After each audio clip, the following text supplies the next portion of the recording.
Hi, I'm Jim Mooney, Training Manager at ProMinent Fluid Controls, and we're going to review the Universal Control Cable.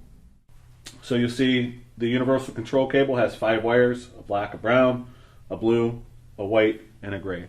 We're going to go over those functions for each of those. The first control is the Start-Stop button.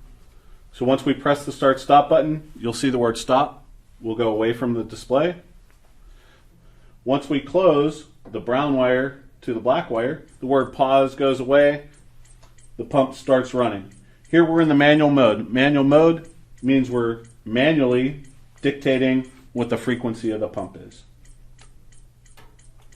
We need this closed in all modes of operation. The next mode of operation that we'll go through is the contact mode of operation.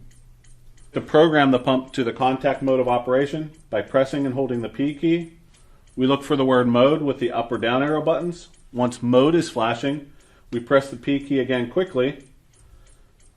Now we scroll with the up or down arrow button again until the word contact flashes. We press the P key once. Now the pump is in the contact mode of operation. To initiate the contact mode of operation, we need the white wire to short to the black wire, which is in contact again with the brown wire. That's our pause function.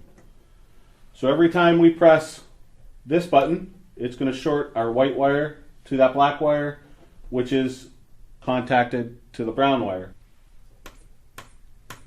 One contact in, the pump strokes one time. We can manipulate that ratio with other options on the pump. The next mode of operation we'll talk about is the analog mode of operation. Typically that's a 4 to 20 milliamp signal. So again, we press and hold the P key until we see the word mode flashing. We use the up or down arrow buttons if something else comes up. Press P at mode. Now we scroll again with the up or down arrow key until we see the word analog flashing. We press the P key once quickly, and we're in the analog mode of operation. Then we have to put an analog signal, typically 4 to 20 milliamps, into our pump. Now we have to put that input signal into our universal control cable. So we'll connect the negative of that signal to the black wire, which again is made to the brown wire with a dry contact, and the positive of that signal goes to the blue wire back to the pump. So right now we're sending 4 milliamps. You can see 4 milliamps. Once the pump is at 4 milliamps, you'll see that it's going to stroke 0 times. We increase that to a quarter of the range, say 8 milliamps. The pump responds to that accordingly. We increase again half the range. It's going to run at approximately half the speed.